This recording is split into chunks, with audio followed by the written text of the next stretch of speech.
Hey guys, I'm joined now by Jocelyn Brown, who not only heard this crash, but she saw it. Jocelyn, describe for us what it was that you heard and saw. Well, at first I heard a big sputtering sound, and usually you don't really hear anything from living over here. You see a lot of planes go by, so you'll only hear the normal and then it'll be gone. But this particular plane, you heard like a type of sound going over the houses, and then there was like sputtering. By the time then, me and my mom are concerned. So when we rush over here, you see a plane hit the side of the house and then crash right down there, and it just seemed like something, there was a big explosion. So it was like a boom, and by the time then, the flames were just so high, and then there was a big mushroom effect of smoke, and it just bust into flames. Now, after the one initial crash, boom, you heard 3 explosions. People think it was maybe the gas pipes or maybe just leftover something of the airplane, but you heard all 3, but you only felt the one at the very beginning. So after that, everybody's concerned. There's many people calling, the police station, the fire department and stuff like that. So they're telling us, stop calling. We already dispatched somebody.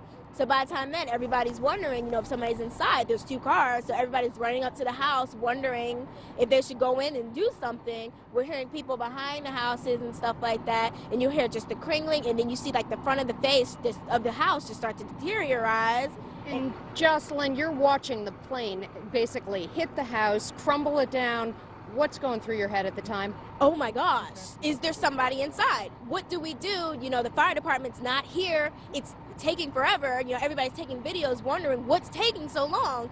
There's houses, people saying, we live right here. Oh my gosh, somebody hurry up and go inside. So by the time then, we're sitting here wondering who's going to go inside. Did you hear any screams for help? Anything coming from the house, Jocelyn? I heard screams, and somebody else beside me heard screams, but we're not sure if it was from inside the house or behind the house. By the time then, people were showing up. Everybody was talking around it, so we're not completely sure it came from inside the house, but we did hear screams. Tell us about the family that lives there. The family that lives there is a really good family. The mother has 2 children that I know take the bus at the side of the street right up here. Every morning she walks them up there. Me and my mom were just saying, we see her walk around with her kids, one in a stroller, which is probably the 2-month-old, and the 2 little girls. They walk around the neighborhood all the time. Now the father, if there's a father, we never seen him, but the mother for sure, she's a very sweet woman. She talks all the time to anybody. So hopefully everything's okay. I just hope that.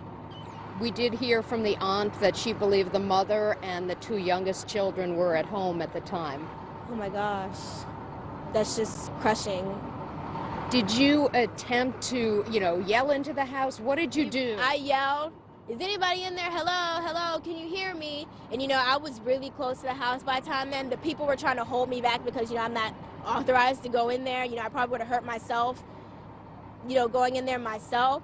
But, by the time then, with everything going on, you just want to know, I know this woman, she's in my neighborhood, we need to do something to try and help. But honestly, from seeing the flames and the smoke, we knew just from the crash and the collision, if they were in that house, they probably would not have survived. Now let's move over the scene here and take a look at the debris left from that jet. That apparently lives were lost there as well, very sadly. Did you see any signs of life coming from the air here? Any sounds? No, I didn't hear or see anything. I think that it was probably just too much for them to handle, and it was just over before they even hit, Now, Jocelyn and I are taking a look at the split level that I believe you see right now. It is a gray home with green shutters where the debris is on the front lawn. And then to the left of that is a home with shattered windows and some of the siding and roofing lost. I'm wondering, Jocelyn, if you know the residents of either home, if they came running out or what happened. I don't know the residents, but I do know that the people from the tannish home, you see the purple walls, they did come out, but they said they were okay, and they were just shocked and scared. And after that, they came and stood in the street with everybody and tried to help extinguish the flames and try and see if anybody was inside.